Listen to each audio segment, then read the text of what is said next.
الحمد للہ وکفا والصلاة والسلام علی سید الانبیاء وعلی آلہ واصحابہ الاتقیاء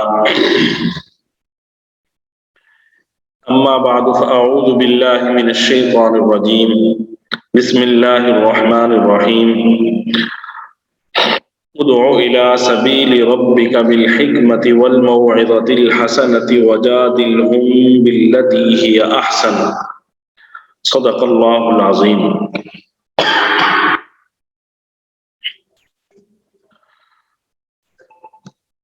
الحمدللہ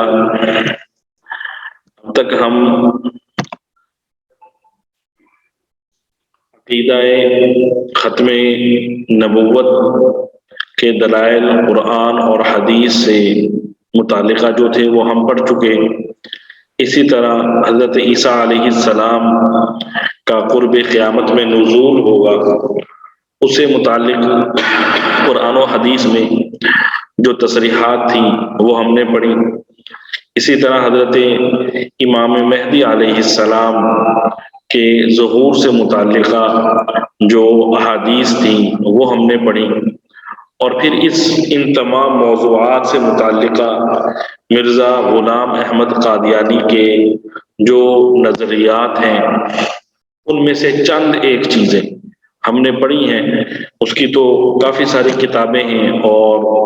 اس نے جگہ جگہ پہ ایک ایک صفحے پہ اپنی بےہودگی کا اظہار کیا ہے،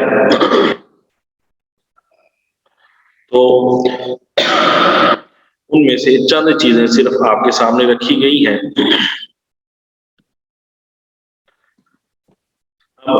آج ہمارا اس موضوع سے متعلق آخری سبق ہے۔ اس سبق میں بنیادی طور پر دو چیزیں عرض کرنی ہیں۔ سب سے پہلی چیز جو عرض کرنی ہے وہ یہ کہ یہ اس قسم کے فتنے وجود میں کیوں آتے ہیں، ان فتنوں کا سبب کیا ہے۔ تو اس سلسلے میں چونکہ ہمارا موضوع مرزا غلام احمد قادیانی ہے، صرف اسی سے متعلق جو چیزیں ہیں وہ آپ کے سامنے رکھوں گا، باقی اسی پر آپ باقی چیزوں کو قیاس کر سکتے ہیں۔ ہم یہ پہلے پڑھ چکے ہیں کہ حضرت عیسیٰ علیہ السلام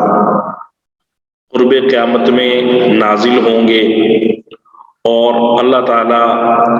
ان کے ذریعے دجال کو قتل کروائیں گے، اور پھر اللہ تعالیٰ ساری دنیا پر مسلمانوں کی خلافت قائم فرمائیں گے، حتیٰ کہ ایک وقت ایسا آئے گا کہ کوئی بھی کافر نہیں رہے گا، صرف اور صرف ساری دنیا پر مسلمان ہوں گے۔ تو اب جب انگریزوں نے اور دین دشمنوں نے اس چیز کا اندازہ لگایا کہ ان مسلمانوں کو جہاد سے کوئی چیز نہیں روک سکتی، اور انہوں نے ہندوستان پر جب قبضہ کرنے کی کوشش کی تو ہر شہر میں انہیں مزاحمت کا سامنا کرنا پڑا۔ ایک تو سرکاری فوج ہے، وہ تو ان کے ساتھ پہلے ہی ملی ہوئی تھی، سرکاری فوج کے علاوہ جو مسلمان تھے وہ اپنی انفرادی حیثیت میں، ذاتی حیثیت میں ان کا مقابلہ کرتے تھے اور انہیں نقصان پہنچاتے تھے، بالخصوص علماء کرام۔ تو انہوں نے ہمارے اس کا دین کا مطالعہ کیا اور انہیں یہ نظر آیا کہ اسلام میں نظریہ جہاد ایسا نظریہ ہے کہ جب تک اس کو ختم نہیں کیا جا سکتا اس وقت تک مسلمان کفر کے مقابلے میں لڑائی کرنے سے نہیں روک سکتے۔ تو انہوں نے اپنے اس چیز کو جب طے کر لیا کہ اب مسلمانوں میں کسی طرح جہاد ختم کرنا ہے، تو اس کے لیے انہوں نے اور جو چیزیں اختیار کی، ان میں سے ایک چیز ان کے ذہن میں یہ بھی آئی کہ قرب قیامت میں حضرت عیسیٰ علیہ السلام کا نزول مسلمانوں کے عقائد میں شامل ہے، اور حضرت حضرت عیسیٰ علیہ السلام کے جو فرائض اور جو ذمہ داریاں احادیث میں بتلائی گئی ہیں ان میں یہ بھی ہے کہ حضرت عیسیٰ علیہ السلام دجال کو قتل کرنے کے بعد جنگ اور جہاد کو ختم کر دیں گے، کیونکہ اس وقت ساری دنیا پر مسلمانوں کا غلبہ ہو چکا ہوگا، تو پھر جہاد کی ضرورت ہی نہیں رہے گی، وہ کس سے جہاد کریں گے؟ تو یہ احادیث میں موجود ہے۔ تو انگریزوں نے جب یہ پڑھا تو اس کے مطابق انہوں نے کام کرنے کے لیے مرزا غلام احمد قادیانی کو تیار کیا، اسے پیسے دیے اور اسے مختلف دعاوی کروا کے بالآخر اسے مسیح ہونے کا، حضرت عیسیٰ علیہ السلام کی شخصیت ہونے کا اس نے دعویٰ کیا۔ اور اس کا مقصد کیا تھا؟ تاکہ یہ ایک دفعہ یہ چیز ظاہر ہو جائے کہ حضرت عیسیٰ علیہ السلام کا نزول ہو چکا اور وہ مرزا غلام احمد قادیانی کی صورت میں، اور پھر مرزا غلام احمد قادیانی سے یہ احکامات مسلمانوں کو دیے جائیں کہ اب جہاد کرنا جو ہے نا یہ دین کا حصہ نہیں رہا۔ تو یہ ایک انہوں نے پروگرام بنایا اور اس کے مطابق یہ سارا انہوں نے مرزا غلام احمد قادیانی کا جو ہے چیپٹر کہتے انہوں نے کھڑا کیا۔ اب اس سلسلے میں ایک دو عبارات آپ کے سامنے رکھتا ہوں مرزا غلام احمد قادیانی کی۔ ایک جگہ پہ وہ لکھتا ہے کہ میں اپنی ابتدائی عمر سے اس وقت تک جو تقریباً 60 سال کی عمر تک پہنچا ہوں، اپنی زبان اور قلم سے اس اہم کام میں مشغول ہوں کہ مسلمانوں کے دلوں کو گورنمنٹ انگلیشیا کی سچی محبت، خیر خواہی اور ہمدردی کی طرف پھیروں۔ ٹھیک ہے، ایک کہتا میرا یہ کام ہے۔ اسی طرح دوسری جگہ پہ لکھتا ہے میرا مذہب جس کو میں بار بار ظاہر کرتا ہوں وہ یہی ہے کہ اسلام کے دو حصے ہیں، ایک یہ کہ خدا کی اطاعت کریں اور دوسرا اس انگریزی سلطنت کی اطاعت کریں۔ ٹھیک ہے جی، اس کو انہوں نے بھیجا ہی اس مقصد کے لیے تھا کہ یہ مسلمانوں کو اس چیز کی طرف لے کر آئے کہ گورنمنٹ کی یہ جو انگریز کی حکومت ہے اس کی اطاعت کریں۔ جبکہ اللہ تعالیٰ نے ہمیں قرآن پاک میں کیا فرمایا ہے کہ اللہ کی اطاعت کرو اور رسول اللہ صلی اللہ علیہ وآلہ وسلم کی اطاعت کرو۔ اسی طرح ایک جگہ پہ یہ مرزا غلام احمد قادیانی لکھتا ہے اگر ہم برطانوی حکومت سے سرکشی کریں تو گویا اسلام اور خدا اور رسول سے سرکشی کرتے ہیں۔ پھر ایک اور جگہ پہ لکھتا ہے کہ مجھے مسیح اور مہدی مان لینا ہی مسئلہ جہاد کا انکار کرنا ہے۔ ٹھیک ہے جی، اسی طرح ایک اور جگہ پہ لکھتا ہے ہر شخص جو میری بیعت کرتا ہے اور مجھے مسیح موعود مانتا ہے اسی روز سے اس کو یہ عقیدہ رکھنا پڑتا ہے کہ اس زمانے میں جہاد قطعاً حرام ہے۔ ٹھیک ہے جی، ایک اور جگہ پہ لکھتا ہے یہی وہ فرقہ ہے جو دن رات کوشش کر رہا ہے کہ مسلمانوں کے خیالات میں سے جہاد کی بیہودہ رسم کو اٹھا دے۔ ایک اور جگہ پہ لکھتا ہے میری تعلیم کے نتیجے میں لاکھوں انسانوں نے جہاد کے وہ غلیظ خیالات چھوڑ دیے جو نافہم ملاؤں کی تعلیم سے ان کے دلوں میں پیدا ہوئے تھے۔ یہ چند ٹکڑے میں نے آپ کے سامنے پیش کیے ہیں اور ان سب کا مقصد کیا ہے؟ جہاد کو ختم کرنا، تاکہ مسلمان غیر مسلموں کے مقابلے میں اپنے دین کی حفاظت نہ کر سکیں، اپنے دین کی حفاظت کے لیے کھڑے نہ ہو سکیں۔ یہ سارا کچھ نکالنے کے لیے مرزا غلام احمد قادیانی کو بھیجا گیا اور اس پر خرچہ کیا گیا اور تاکہ مسلمانوں کے دلوں سے جہاد کو نکال دیا جائے۔ جبکہ اصل کیا بات ہے، اس کا حضرت عیسیٰ علیہ السلام ہونے کا دعویٰ کرنا اور پھر حضرت عیسیٰ علیہ السلام سے متعلقہ جو نشانیاں ہیں ان کا اس میں نہ پایا جانا، یہ اتنی واضح اور صاف سی بات تھی کہ الحمدللہ مسلمانوں نے اس کی کسی بات کو قبول نہیں کیا۔ چند بے وقوف قسم کے، جاہل قسم کے لوگ اس کے پیچھے لگ گئے، باقی الحمدللہ اللہ تعالیٰ کا شکر ہے کہ کہہ لیں 99% مسلمان جو ہیں وہ اس کے شر کو سمجھے اور اس کے دھوکوں میں آنے سے بچے۔ الحمدللہ، اللہ تعالیٰ کا شکر ہے۔ اسی طرح یہ جیسے میں نے آپ کو ایک تصویر پیش کی ہے مرزا غلام احمد قادیانی کی، اسی طرح سمجھ لیں موجودہ دور میں اور اس سے پہلے جتنے فتنے ہمارے سامنے آئے اور آ رہے ہیں اور آئندہ آئیں گے، سب کا جو ہے نا قدر مشترک یہی ہوتا ہے کہ جو دین دشمن لوگ ہوتے ہیں وہ انہیں تیار کرتے ہیں، اور انہیں تیار کر کے اور ان کو ایسے انداز میں تیار کیا جاتا ہے کہ کسی کو احساس بھی نہ ہو کہ یہ کیا معاملہ ہو رہا ہے۔ مشہور واقعہ کتابوں میں لکھا ہوا ہے، آپ حضرات نے بھی پڑھا ہوگا کہ کوئی شخص یہاں سے گیا برطانیہ، تو وہاں پہ اس کے انگریزوں سے اچھے تعلقات تھے، تو انہوں نے اس کو لے کر گئے شہر سے باہر ایک ایسی عمارت میں جہاں پہ مکمل دینی مدرسہ کھلا ہوا تھا، اور بچوں کو دینی جو اسلامی تعلیمات ہیں وہ ساری کی ساری پڑھائی جا رہی تھی، اور انہیں شلوار قمیض لباس انہوں نے پہن رکھا تھا، سر پہ ٹوپیاں اور پگڑیاں باندھی ہوئی تھی۔ یہ حیران ہکا بکا کہ یہ انگریز ہمارے مسلمانوں کی خدمت کر رہے ہیں، یہ کیا سلسلہ ہے؟ تو اس نے اپنے دوست سے پوچھا کہ یہ سارا کیا سلسلہ ہے جو آپ یہ کر رہے ہیں، اور یہ مسلمانوں کے ساتھ آپ کو کتنے اس قدر محبت، اس قدر تعلق کیسے ہو گیا؟ اس نے کہا یہ کوئی تعلق، کوئی محبت نہیں ہے، ہم ان انگریزوں کو، ان عیسائی لڑکوں کو تمہارے اسلام کی تعلیمات پڑھا رہے ہیں، کل کو یہ تمہارے علاقوں میں جائیں گے اور تمہارے امام مسجد اور عالم دین بن کر تمہیں رہنمائی دیں گے اور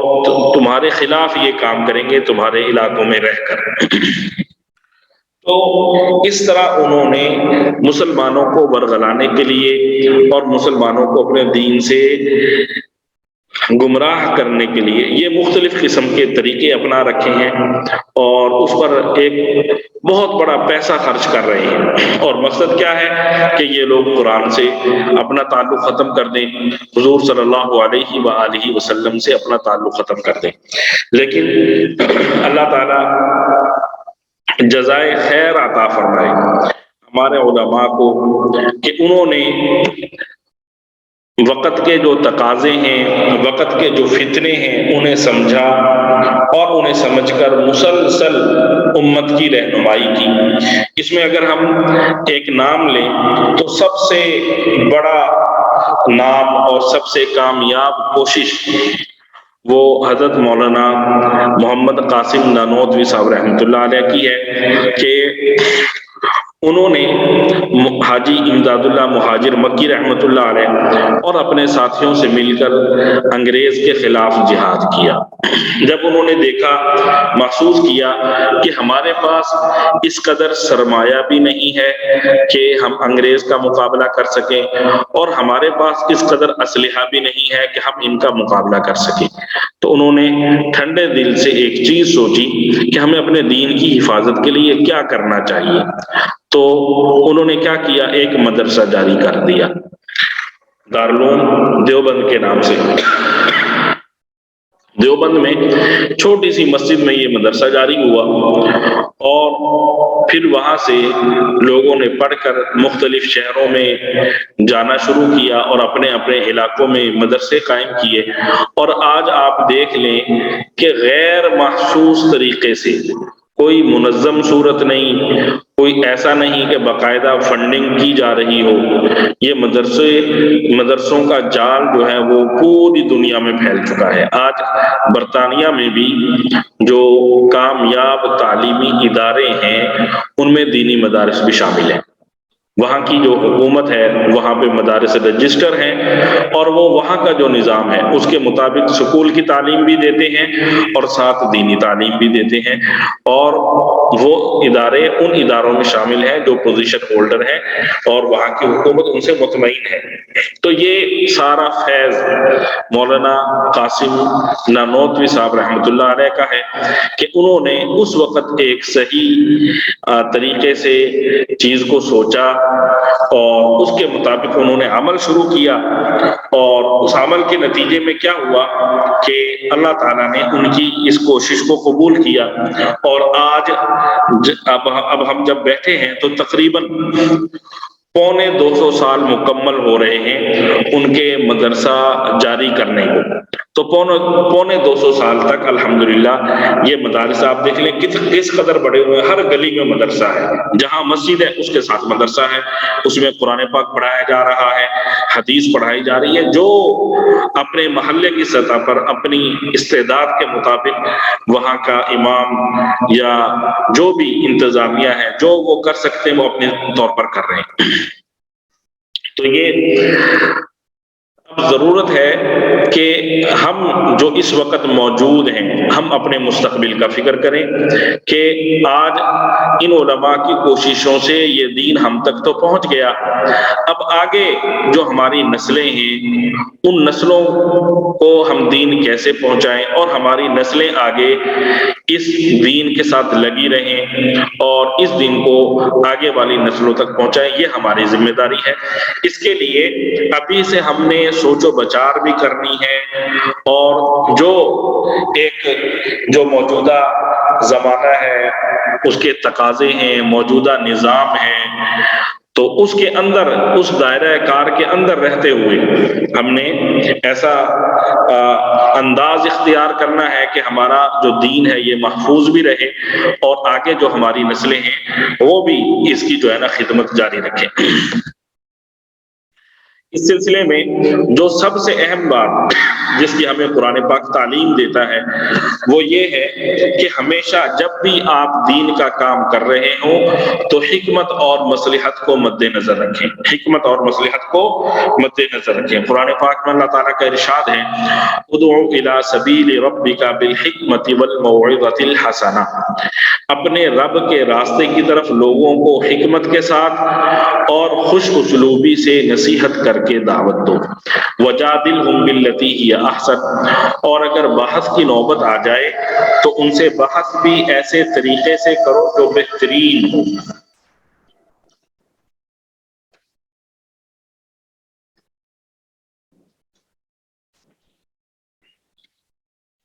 تو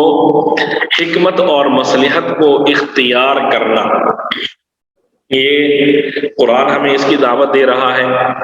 اور یہ شریعت کے خلاف نہیں ہے، اور حکمت اور مصلحت ہی کے مطابق مولانا قاسم نانوتوی صاحب رحمۃ اللہ علیہ لڑائی سے پیچھے ہٹے اور انہوں نے مدرسہ قائم کیا۔ آپ دیکھ لیں کہ مدرسے کو بدنام کرنے کے لیے کیا کیا کوششیں ہوئی ہیں، حکومتیں مدرسے کو بدنام کرنے کے لیے لگی ہوئی ہیں، اور پتہ نہیں کتنا بڑا بجٹ انہوں نے اس کام کے لیے رکھا ہوا ہے، لیکن الحمدللہ مولانا قاسم نانوتوی صاحب کا یہ جو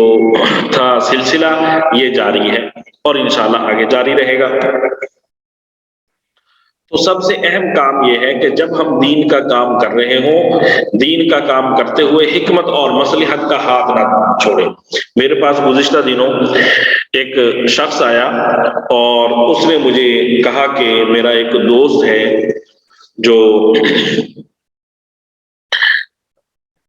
قادیانیوں کے ساتھ اور اسی طرح جو غلط سوچ رکھنے والے لوگ ہیں ان کے ساتھ اس کا اٹھنا بیٹھنا ہے اور ان کے ساتھ اچھے تعلقات ہیں، تو اب مجھے بتائیں میں کیا کروں، میں اس کے ساتھ دوستی ختم کر دوں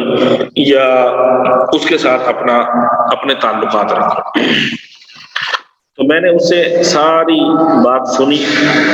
اور جائزہ لے کر میں نے اس کو کہا کہ دیکھیں اگر آپ اس سے اپنا تعلق ختم کرتے ہیں تو اس کا نتیجہ کیا نکلے گا کہ وہ اور پکا ہو جائے گا ان لوگوں کے ساتھ اور آپ کے ساتھ اس کی بول چال بالکل بند ہو جائے گی، جس کے نتیجے میں اس کو ہدایت جو ملنی ہے آپ کے ذریعے، اس تک جو اچھی بات پہنچنی ہے، اس کا سلسلہ ختم ہو جائے گا۔ تو آپ ایسا کریں، اس کے ساتھ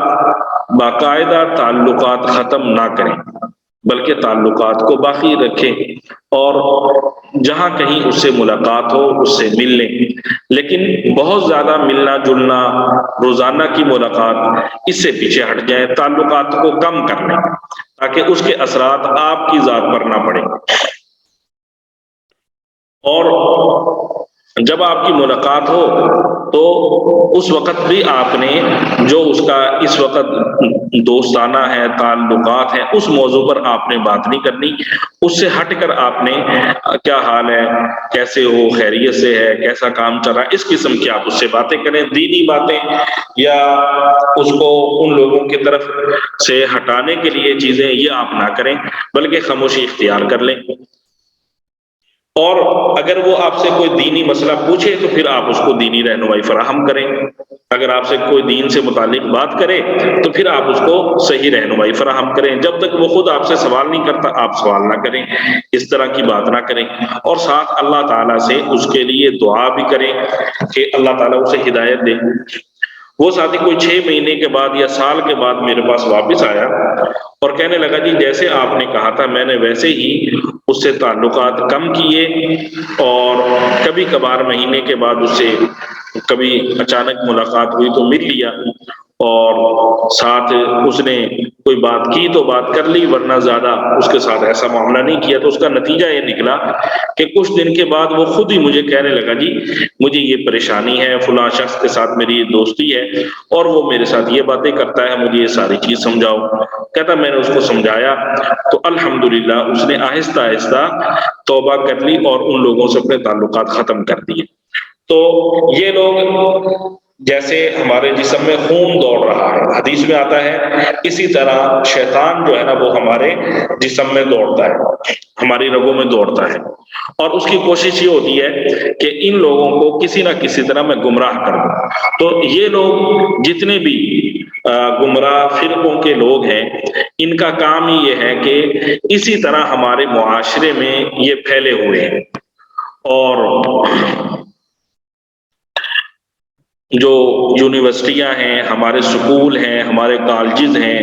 بعض اوقات استاد کی صورت میں، انتظامیہ کی صورت میں، بعض اوقات ہمارے کلاس فیلو کی صورت میں یہ لوگ ہمارے ساتھ لگے ہوئے ہیں۔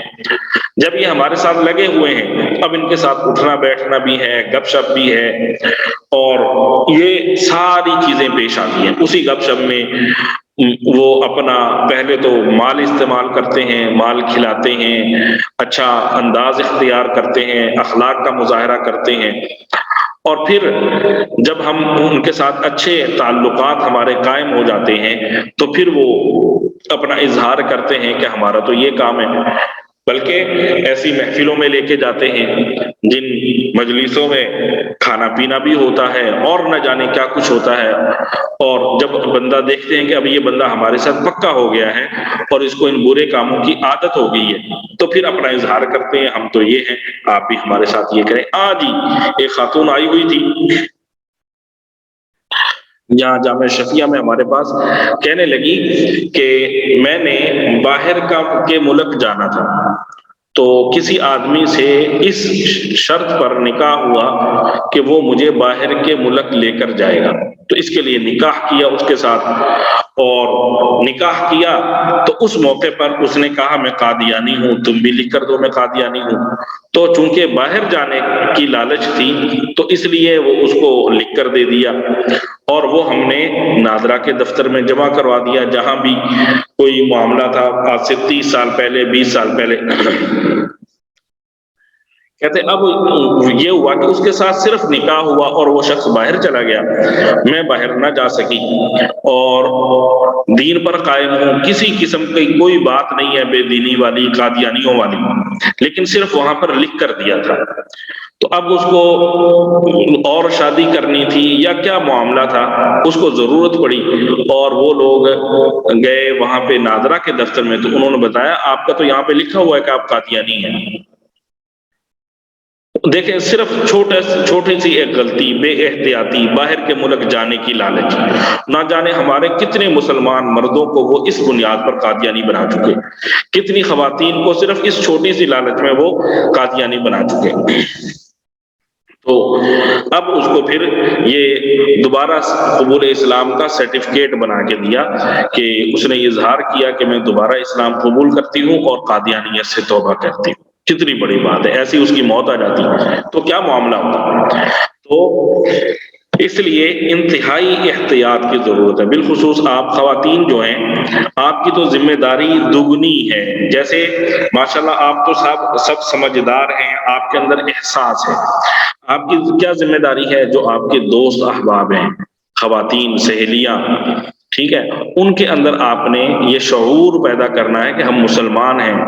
اور مسلمانوں میں ہم اہل سنت والجماعت سے تعلق رکھتے ہیں۔ یہ شعور پیدا کرنا آپ لوگوں کی ذمہ داری ہے۔ اسی طرح ہماری جو اولاد ہے،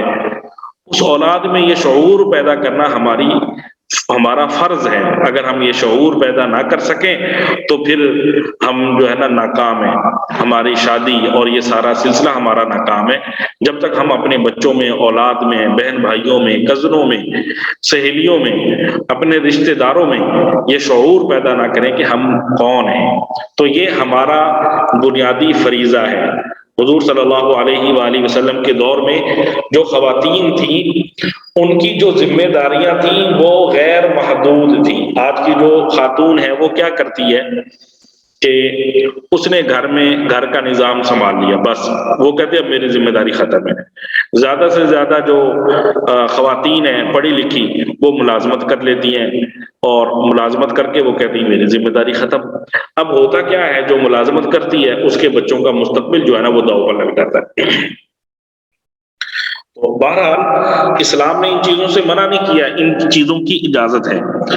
شروع کے دور میں، حضور صلی اللہ علیہ وسلم کے دور میں بھی خواتین کاروبار کرتی رہی ہیں اپنے گھر کی ضرورت پوری کرنے کے لیے۔ ہر کسی کی ضروریات مختلف ہیں، تو ملازمت کرنا جائز ہے، اور ضرورت ہو تو پردے کے ساتھ کرنے میں کوئی حرج نہیں ہے۔ لیکن ضرورت نہ ہو تو پھر صرف اس غرض سے کہ میرے پاس مال زیادہ ہو جائے تو وہ مناسب نہیں ہے۔ اچھا جی، اب یہ جو بچے ہیں ان کا جو مستقبل ہے وہ داؤ پر لگ جاتا ہے۔ اس کا نتیجہ کیا نکلتا ہے کہ پھر ہمارے بچوں کو نہیں پتا ہوتا کہ ہمارے نبی کا نام کیا ہے، کلمہ کیا ہے۔ بعض اوقات ہم ٹیچر بھی رکھ لیتے ہیں پڑھانے کے لیے، لیکن جب والدین کی نگرانی نہیں ہوتی تو وہ کما حق کو جو ہے نا معاملہ پورا نہیں ہوتا۔ جو صحابیات تھیں ان کے بارے میں صاف آتا ہے، پڑھ لیں کہ وہ جنگوں میں بھی جاتی تھی اور جو زخمی ہوتے تھے ان کو پانی پلانا، ان کی پٹی کرنا، اس قسم کے کام بھی صحابیات کرتی تھی۔ اور پھر ایک میں پڑھ رہا تھا کہ ایک جنگ میں ضرورت پڑ گئی خواتین کو لڑنے کی، تو انہوں نے، مرد آگے لڑ رہے تھے، وہ گھیرے میں آ گئے۔ جب گھیرے میں آ گئے تو اب خواتین دیکھ رہی تھی یہ کیا ہو رہا ہے، تو اب خواتین نے تلواریں نکال لی اور انہوں نے بھی لڑنا شروع کر دیا کفار کے ساتھ، اور مسلمانوں کو وہاں سے گھیرے میں سے محفوظ نکال لیا۔ تو پہلے دور کی جو خواتین تھی وہ سارے کام کرتی تھی۔ آج کے دور کی جو خاتون ہے اس نے اپنی ذمہ داریاں محدود کر لی ہیں۔ تو یہ ساری ذمہ داریاں ہم مردوں کی بھی ہیں، مردوں کے ساتھ خواتین کی بھی ہیں۔ اور جو ہم نے کام کرنا ہے دین کے لیے، اپنے بچوں میں شعور پیدا کرنا ہے، اپنے دوستوں میں شعور پیدا کرنا ہے، تو اس کے لیے سب سے پہلے یہ ضروری ہے کہ ہمارے اندر بھی دینی علم ہو، ہمارے اندر بھی پختگی ہو۔ جب دینی علوم کی ہمارے دلوں میں پختگی ہوگی تبھی ہم آگے ان چیزوں کو پھیلا سکیں گے اور دوسروں کو اس چیز کی دعوت دے سکیں گے۔ اگر ہم خود ہی پختہ نہ ہوئے، ہمارا مطالعہ کمزور ہوا، ہمیں پتہ ہی نہ ہوا کہ ہمارا کیا کیا عقیدہ ہے، تو پھر اس صورت میں ہم کمزور ہوں گے اور ہم صحیح طرح آگے کام نہیں کر سکیں گے۔ اس لیے مطالعہ، جو بھی آپ کے استاد ہیں جن کے ساتھ آپ کا زیادہ تعلق ہے ان کے ساتھ آپ اپنا رابطہ پکا رکھیں اور ان کی رہنمائی میں آپ اپنے دینی جو لٹریچر ہے اس کا مطالعہ کریں۔ دیکھیں یہ جو فلمیں ہیں، ڈرامے ہیں اور مختلف قسم کے رسائل ہیں، اخبارات ہیں، کتابیں ہیں، یہ ساری کی ساری چیزیں موجودہ دور میں انسان کا ذہن بنانے کے لیے، انسان کی ذہن سازی کے لیے استعمال ہوتی ہیں، اور جن لوگوں نے یہ چیزیں ایجاد کی ہیں وہ اس کو بڑی کامیابی کے ساتھ استعمال کر رہے ہیں۔ ہم لوگ اس سے غافل ہیں، ہمیں ان چیزوں کو اپنے مقاصد کے لیے استعمال کرنا چاہیے۔ لہذا ہم سب کی ذمہ داری ہے کہ ہم مطالعہ کریں۔ اگر آپ کا کوئی ایسا نہیں ہے تعلق والا تو آپ ہمارے ادارے کا جو نمبر ہے جو گروپ میں ہے اس کو اپنے پاس محفوظ کر لیں، انشاءاللہ جیسی آپ رہنمائی چاہیں گے ویسی رہنمائی آپ کو پیش کی جائے گی۔ دینی کتب کا مطالعہ اور اسی طرح شرعی مسائل جو بھی ہے اس سلسلے میں آپ کو رہنمائی پیش کی جائے گی، اور اس میں انشاءاللہ اس چیز سے بے فکر رہیں کہ مستند ہوگی۔ اور اسی طرح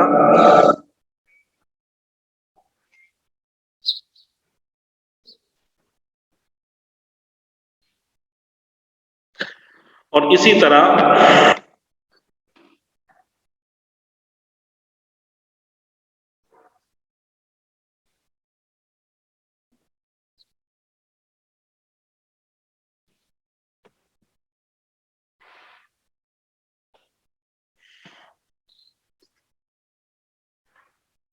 اسی طرح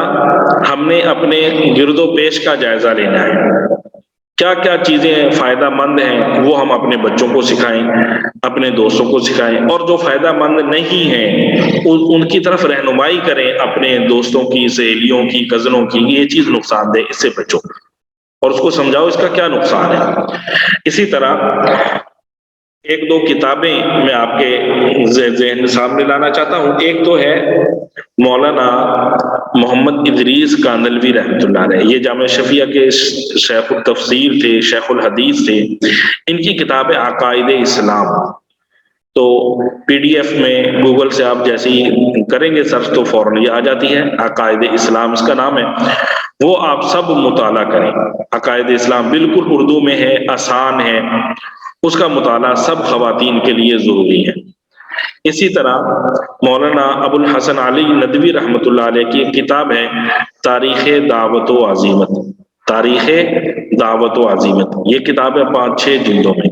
اس کا مطالعہ بھی ضروری ہے، خاص طور پر جن چیلنجوں کا سامنا ہمیں ہے اور ہماری اولادوں کو آگے آئے گا، تو ان کے لیے ذہنی طور پر تیار ہونے کے لیے تاریخ دعوت و عزیمت مولانا ابو الحسن علی ندوی رحمۃ اللہ علیہ کی۔ مولانا ابو الحسن علی ندوی رحمۃ اللہ علیہ کی شخصیت ایسی ہے کہ انہوں نے جتنی کتابیں لکھی ہیں، جو ان کے بیانات ہیں، اگر ان سب کا مطالعہ کیا جائے تو اس میں کوئی نقصان نہیں ہے، فائدہ ہی فائدہ ہے۔ مولانا ابو الحسن علی ندوی رحمۃ اللہ علیہ کی شخصیت ایسی ہے، تو ان کا مطالعہ ہمیں کرنا چاہیے۔ باقی یہ آپ نے ابھی سوال کیا ہے کہ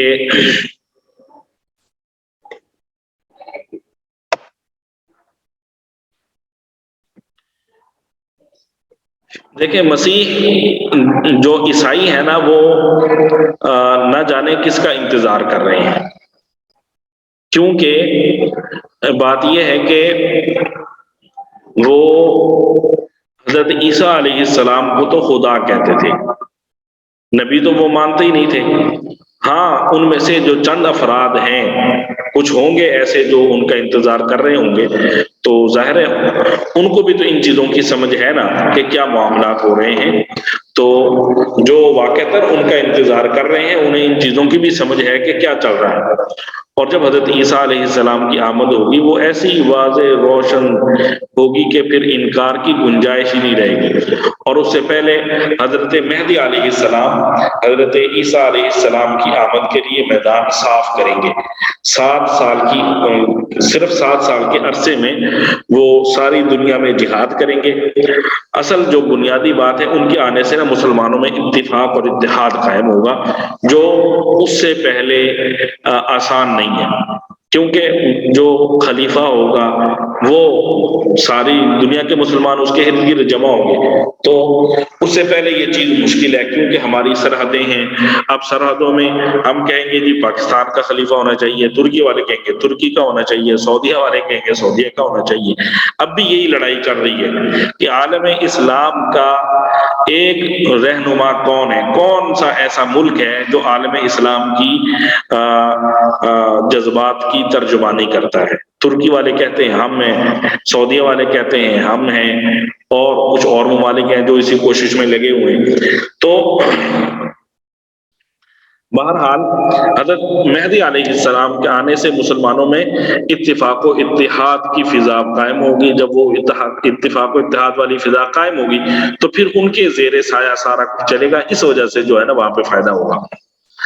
تو اب اگر آپ لوگوں کے کوئی سوالات ہوں تو آپ ذرا سوال کر سکتے ہیں۔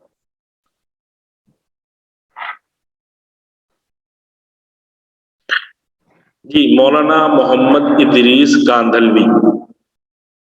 مولانا محمد ادریس کاندھلوی رحمۃ اللہ علیہ، عقائد اسلام۔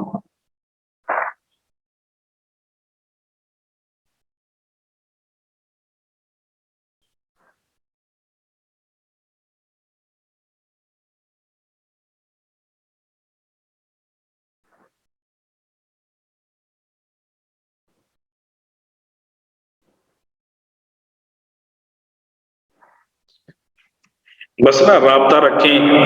اور موقع بہ موقع جو ضرورت ہونا پوچھتے رہیں، مطالعہ کریں، اور اس کو نا اپنے روزانہ کا حصہ بنائیں کہ میں نے آج ایک صفحہ پڑھنا ہے۔ جیسے ہم قرآن پاک کی تلاوت کرتے ہیں، قرآن پاک کی تلاوت کے ساتھ کوئی نہ کوئی کتاب چلتی رہنی چاہیے مطالعے کے لیے۔ ایسا تو مشکل ہے کہ ہم بیٹھیں اور ساری کتاب پڑھ دیں، موجودہ دور میں یہ مشکل ہے ہمارے لیے۔ ہاں، ہم یہ کر سکتے ہیں کہ موبائل ہی صبح سے شام تک دیکھتے رہیں۔ دینی لٹریچر کا مطالعہ بہت مشکل ہے۔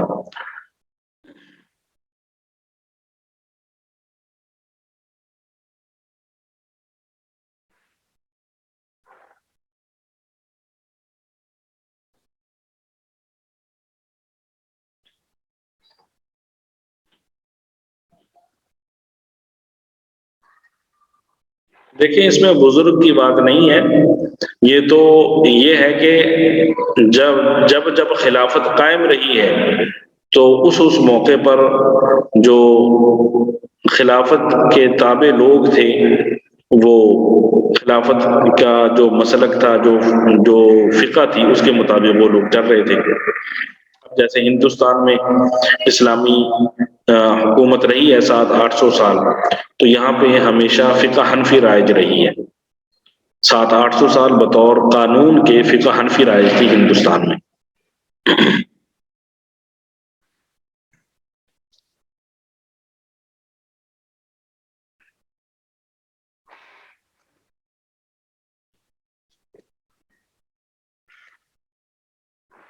صلی اللہ علیہ وآلہ وسلم، اللہ تعالیٰ ہمارا بیٹھنا قبول فرمائے، اور آپ حضرات کو اللہ تعالیٰ دین کی خدمت کے لیے قبول فرما لے۔ یا اللہ، ہم سب کو، ہماری نسلوں کو دین کی خدمت کے لیے قبول فرما، ہمیں اخلاص عطا فرما۔ یا اللہ، ہمیں اخلاص عطا فرما، ہمیں عاجزی عطا فرما،